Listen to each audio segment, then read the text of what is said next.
ఈ పుగ్గి ఎక్కడికి వెళ్ళింది? ఒకచోట సరిగ్గా ఉండదు ఎప్పుడు.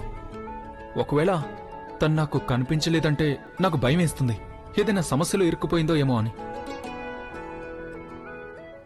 అదిగో వచ్చేసింది. లేదు లేదు, ఇలా కాదు. అమ్మమ్మ, అది మీరు గదిలో సీసీటీవీని లింక్ చేస్తారా? అలాగేనమ్మా, ఇప్పుడే లింక్ చేస్తాను, నువ్వేం కంగారు పడకు.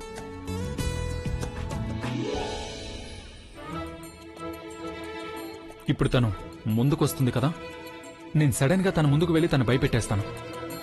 గాలి తీసేసిన బెలూన్ లాగా అయిపోతుంది తన ముఖం.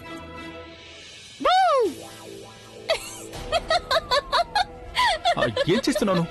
ఇలా ఎవరన్నా భయపెడతారా అసలు? మరి మీరిక్కడ నన్ను భయపెట్టడానికి దాక్కున్నారే, అది తప్పు కాదా? అది తప్పు కాదు. నేను నీ బాస్ని కదా, నేను నిన్ను భయపెట్టగలను. అలాగా?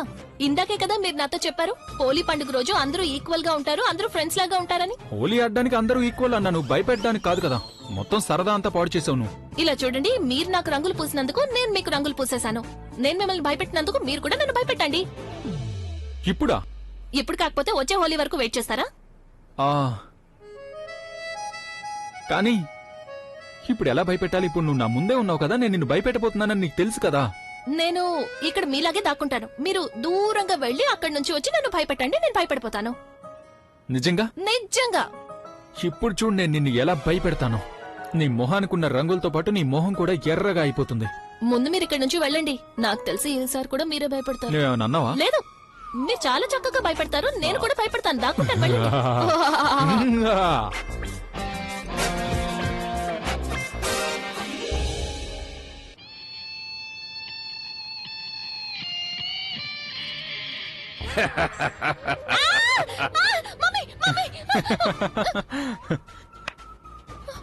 ఇప్పుడు బాగుంది, ఇప్పుడు చాలా బాగుంది కదా. ఎన్ని రంగుల్లో కూడా నీ మొహం తెల్లగానే కనిపిస్తుంది. మీరున్నారే, నేను ఒక పెద్ద మెజిషియన్, నా చేతిలో ఏదైతే మ్యాజిక్ ఉందో అది. హోలీ.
అబ్బా, ఈవిడెక్కడి నుంచి వచ్చింది?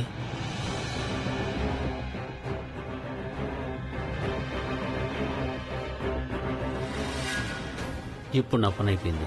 ముందు ఈవిడ, వెనక వాళ్ళు. ఇప్పుడు నన్ను గుర్తుపట్టారంటే నాకు హోలీ బదులు దీపావళి అయిపోతుంది.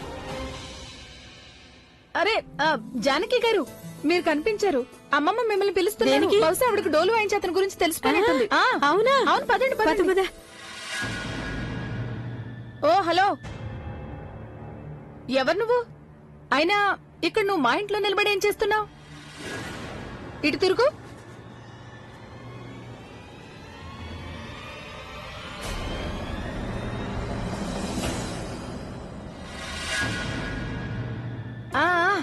వాష్రూమ్ కి ఎందుకు వెళ్ళావు నువ్వు?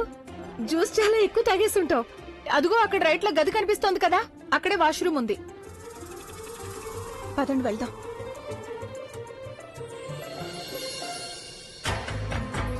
మొత్తం అందరూ నా కోసం వెతుకుతున్నారు. రే నిఖిల్, ఇంకెవరైనా ఇక్కడికి రావడానికి ముందు నువ్వు త్వరగా పైకి వెళ్ళాలి.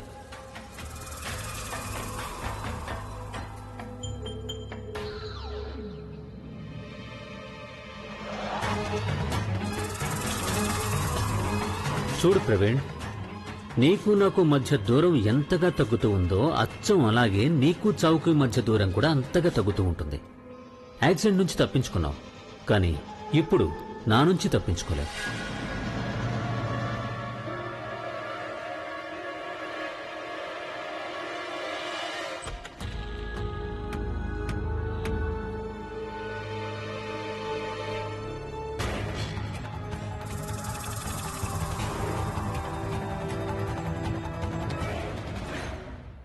ఏది నోరు తెరు. చాలు ఇక ఆపేయొచ్చు కదా. ఇందాక నుంచి నువ్వు తింటూనే ఉన్నావు. ఇది నీ 3వ ప్లేట్ తెలుసా? మీరు ఊరుకుంటారా? నేను హోలీ రోజు తినపోతే మరి ఇంకెప్పుడు తిన్ను? ఓ చూడు, ఇది ఈ హోలీ రంగులు తాడుకునే పండుగ, ఎక్కువగా తినే పండుగ కాదు. అర్థమైందా? పద మనం హోలీ ఆడదాం. ముందు మీరు భోజనం చేయండి, నన్ను కాస్త తిన్నివ్వండి. ఎప్పుడు చూసినా ఆపుతూనే ఉంటారు.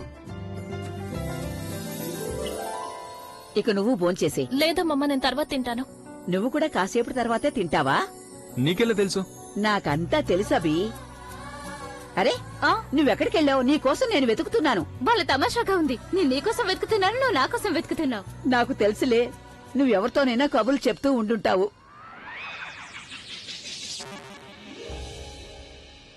నువ్వు ముందులేరా, నేను నీకు చాలా ఇంట్రెస్టింగ్ విషయం ఒకటి చెప్తాను. అలాగా? ఏంటి? ప్రజ్ఞ ఉంది చూడు, తను అభిని ఫోన్లు చేసింది. అదేలా? అది అభి ప్రజ్ఞకి బంగు తాగించాలనుకున్నాడు. అప్పుడు ప్రజ్ఞ ఎలా నాటకం ఆడిందంటే తను బంగు తాగి మత్తెక్కినట్టు నటించింది. అంటే దీని అర్థం ఏంటంటే అక్క, మన ప్రజ్ఞ అసలు బంగు తాగకుండానే తాగినట్టు యాక్టింగ్ చేసిందా? హ, తనేమి నన్ను ఫూల్ని చేయలేదు. తను యాక్టింగ్ చేస్తుందని నాకు ముందే తెలుసు. అబద్ధం చెప్పకండి, మీకేమీ తెలీదు. నాకు తెలుసు, కానీ నేను యాక్టింగ్ చేశాను. అలాగా? మీరు నిజం చెప్తున్నారా? నేనెందుకు అబద్ధం చెప్తాను? నా మీదొట్టు. చూడు నానమ్మ, నేను ఎప్పుడు ఖాళీ కడుపుతో ఇలా ఓట్లు అవి వేయను. నాకు యాసిడిటీగా ఉంటుంది. సరే అయితే ఒక పని చెయ్యి, ముందు భోజనం చెయ్యి, తర్వాత ఒట్టి వెయ్యి. అలా అయితే నీకు కొంచెం కూడా ఎసిడిటీ ఉండదు, సరేనా? ఆ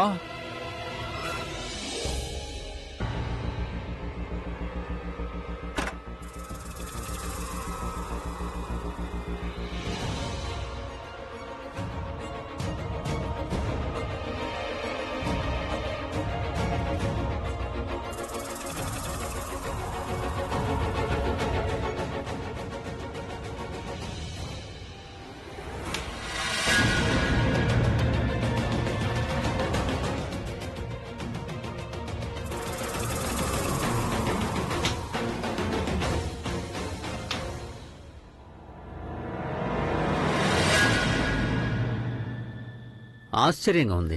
నేను నిన్ను ఏ పరిస్థితుల్లో వదిలి వెళ్ళానో నువ్వు ఇంకా అదే పరిస్థితిలో ఉన్నావు. నువ్వు బతకలేకపోతున్నావు, అలాగే చావలేకపోతున్నావు. చావు బతుకుల మధ్య అప్పటి నుంచి నువ్వు ఉయ్యాల ఊగుతూనే ఉన్నావు. ఇక చాలా ఆగు, ఏదో ఒక సైడ్ పట్టుకో. నో, జీవితం ఉన్న సైడ్ పట్టుకోకూడదు. అక్కడికి నువ్వు వెళ్ళడానికి అనుమతి లేదు. నువ్వు ఖచ్చితంగా చావున్న సైడ్కే రావాలి. ఈ ప్రపంచాన్ని వదిలేసి శాశ్వతంగా వెళ్ళిపోవాలి. అదేంటంటే ప్రవీణ్, అది నువ్వు ఇప్పుడు నా ఈ కళ్ళలో ముల్లులా గుచ్చుకుంటున్నావు. పైగా ఇప్పుడు నువ్వు నన్ను ప్రశాంతంగా బతకనివ్వడం లేదు కూడా. అందుకే ఇప్పుడు నీ ప్రాణాలు తీయడం చాలా అవసరం నాకు. నేను బతకడం కోసం నువ్వు చావడం అవసరం ప్రవీణ్. అలాగే ఈ రోజు నిన్ను చంపిన తర్వాత నీ రక్తంతో నేను హోలీ ఆడుకుంటాను. అలాగే ఇక్కడ నేను అందరి ముందు నుంచి ధైర్యంగా వెళ్తాను. కానీ ఎవరు నన్ను పట్టుకోలేరు.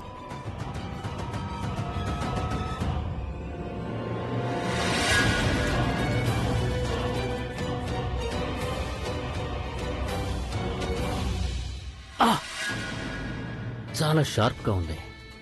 నీకు తెలుసా, నేను నిన్ను చంపాలనుకోవడం లేదు. బాధగా ఉంది ప్రవీణ్ నాకు. ఎందుకంటే నువ్వు అలాంటి పని చేసావు. మరి నువ్వు బతికే ఉండేవాడివి కానీ నువ్వు మరొకరి లైఫ్ లో ఎందుకు తలదూర్చాలనుకుంటున్నావు?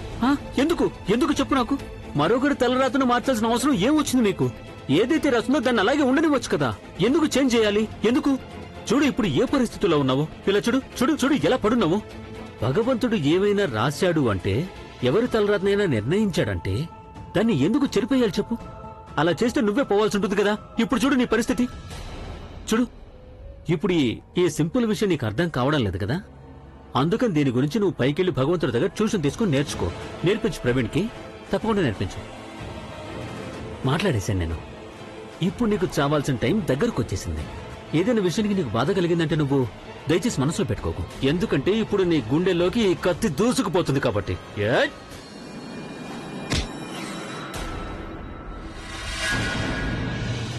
ఈ రోజు ఏది ఏమైనా సరే నువ్వు మాత్రం ఇక్కడి నుంచి తప్పించుకోలేవు. అక్కడ సీసీటీవీ కెమెరాలో మొత్తం అంతా రికార్డ్ అవుతుంది. నా ఫ్యామిలీ బయట కూర్చుని ఇదంతా చూస్తున్నారు. వాళ్ళు ఏ క్షణంలో అయినా ఇక్కడికి వచ్చేస్తారు. ఇక నీ పని అయిపోయింది.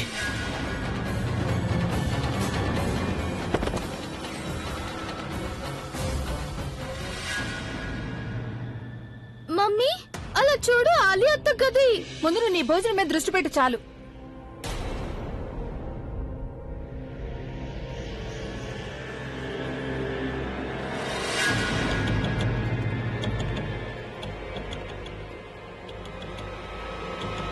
అక్కడ ఆలియా రూమ్ లో జరిగేది ఇక్కడ టీవీలో ఎందుకు కనిపిస్తోంది?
అరే, అది మన ప్రవీణ్ కదా?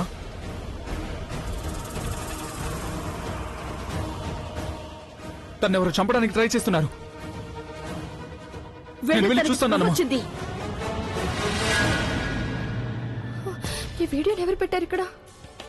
ఇక ఈ రోజు నిఖిల్ తప్పించుకునే అవకాశం ఉండదు. ఒకవేళ తను దొరికిపోతే అప్పుడు నేను కూడా దొరికిపోతాను. పెళ్లి చేసుకోవడం కాదు, జైలుకి వెళ్లాల్సి ఉంటుంది నేను.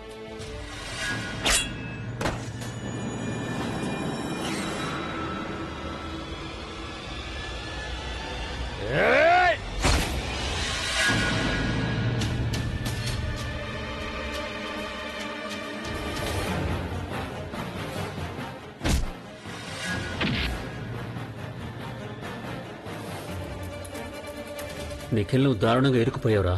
ఈ ప్రవీణ్ స్పృహలో లేనట్టు యాక్టింగ్ చేస్తున్నాడు. ఇది ఖచ్చితంగా ప్రజ్ఞ నిన్ను ఇరికించడానికి వేసిన ప్లానే అయి ఉంటుంది. ఇక్కడ ప్రవీణ్ బయట ఫ్యామిలీ అంతా ఉన్నారు. ఎలా వెళ్ళాలి ఇక్కడి నుంచి?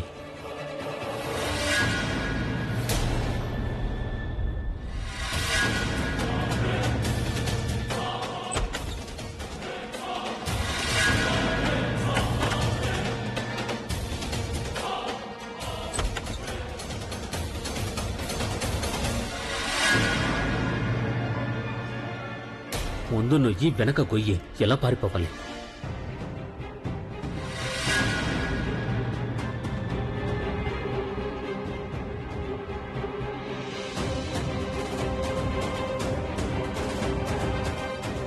అభి పట్టుకోవండి, తప్పించుకోనివ్వద్దు.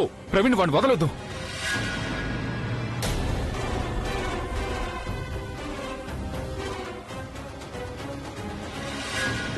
ప్లీజ్ నిఖిల్, అభి చేతికి చిక్కొద్దు. నువ్వు దొరికిపోయావంటే ప్రవీణ్, ప్రజ్ఞ ఇద్దరు కలిసి నన్ను చంపేస్తారు.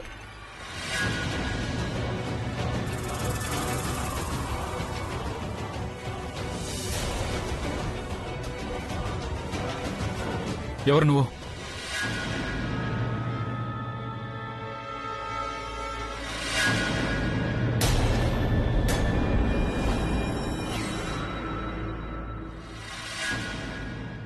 ఏయ్! ఏంటి?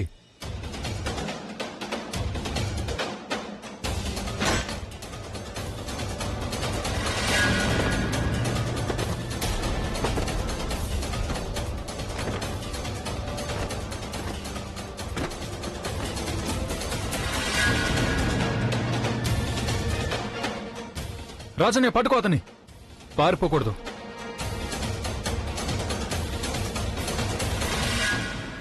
అవును, తను దొరికిపోయాడు. ఏదో ఒకటి చెయ్యి నిఖిల్, తప్పించుకో ఇక్కడ నుండి.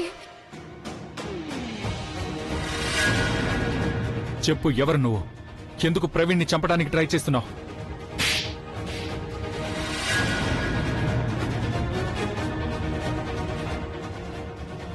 నేను నిన్ను ఆఖరిసారిగా అడుగుతున్నాను, ఎవరు నువ్వు?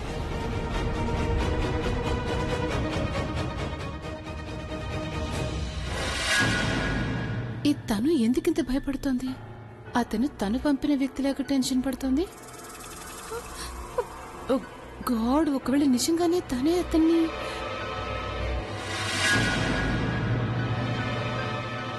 ఓహ్ మై గాడ్, అతను నిఖిల్లా ఉన్నాడు. అంటే దీని అర్థం తను మళ్ళీ నన్ను అడగకుండా ఈ రోజు నేను తను అస్సలు వదలను.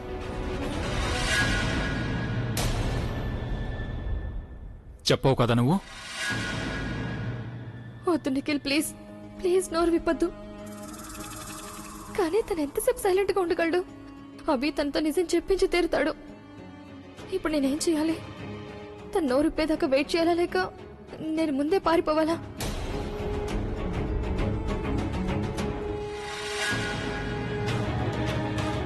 ఈ ఆలియా ఇప్పుడు నన్ను ఎందుకలా చూస్తోంది? తను నిఖిల్ అని ఒకవేళ ఆలియాకి తెలిసిపోలేదు కదా?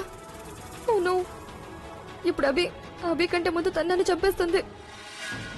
నీ కత్తితో నిన్నే చంపేస్తాను చెప్పకపోతే.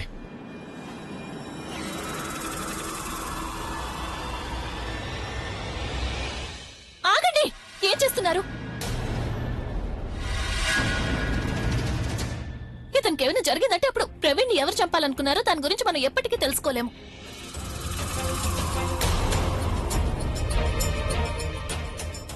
చెప్పు, అసలు ఎవరు నువ్వు? ప్రవీణ్ ప్రాణాలు తీయడానికి ఎవరు పంపించారు నిన్ను ఇక్కడికి?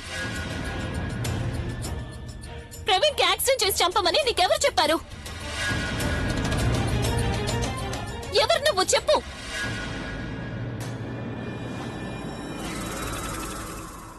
ఏమన్నావు నువ్వు? ప్రవీణ్ కి ఇతనే యాక్సిడెంట్ చేశాడా? అవును.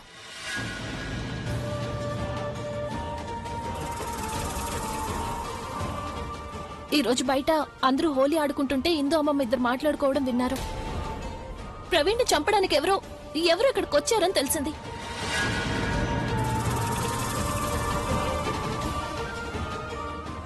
ఇందు అమ్మమ్మ వాళ్ళ మొహం చూడ్డానికి ట్రై చేశారు, కానీ అప్పటికే వాళ్ళు వెళ్లిపోయారు.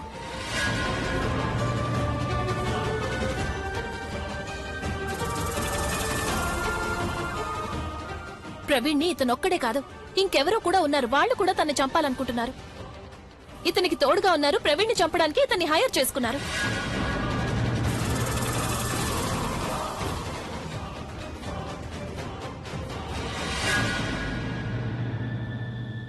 మరి నువ్వు నాకెందుకు చెప్పలేదు? మా దగ్గర అంత టైం లేదు. ఎప్పుడైతే ప్రవీణ్ ని చంపడానికి ఎవరో వచ్చారని మాకు తెలిసిందో అప్పుడే మేము ప్రవీణ్ ని ఆలియా గది నుండి వేరే గదికి షిఫ్ట్ చేయాలనుకున్నాం. సరిగ్గా మేము తన్ని వీల్ చైర్ లో కూర్చోబెట్టి తీసుకెళ్తుంటే ప్రవీణ్ కింద పడిపోయి తన తలకి దెబ్బ తగిలింది. అప్పుడే తన స్పృహలోకి వచ్చాడు. ఆ తర్వాత ప్రవీణ్ మాకేం చెప్పాడంటే తనకు ఆ రోజు యాక్సిడెంట్ జరిగినప్పుడు కూడా అక్కడెవరో ఉన్నారన్నాడు. అతను ప్రవీణ్ తో ఏదో మాట్లాడాడట. మనిద్దరి ఫోటోని తొక్కాడంట కూడా. తనకి శత్రుత్వం ప్రవీణ్ తోనే కాదు, నిజానికి మనిద్దరితో కూడా ఉంది. కానీ ఆ సమయంలో ప్రవీణ్ కి బాగా దెబ్బలు తగలడం వల్ల ప్రవీణ్ కి అతని ముఖము అలాగే మాటలు ఏవి గుర్తులేవు.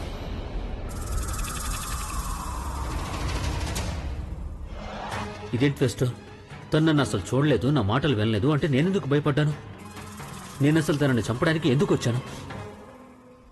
నాకు విషయం అర్థం కావట్లేదు. ఒకవేళ ప్రవీణ్ ఆలియా గదిలో ఉన్నాడు, నువ్వు తన్ని నా గదిలోకి తీసుకొచ్చావంటే మరి తను మళ్ళీ ఆలియా గదిలోకి ఎలా వెళ్ళాడు? పైగా అసలు ఈ కెమెరా, ప్రొజెక్టర్ ఇదంతా ఎక్కడి నుంచి వచ్చింది?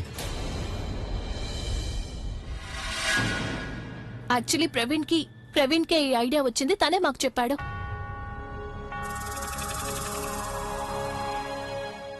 మేము తన్ని తిరిగి ఆలియా గదిలోకి పంపించేయడం మంచిది అని. ఎందుకంటే అక్కడ సీసీటీవీ కెమెరా పెట్టుంది. అలాగే అక్కడికి ఎవరైనా వస్తే దాని గురించి మనకు తెలుస్తుంది. ప్రవీణ్ ని ఎవరు చంపడానికి ట్రై చేస్తున్నారో అది కూడా తెలుసుకోవచ్చు అని.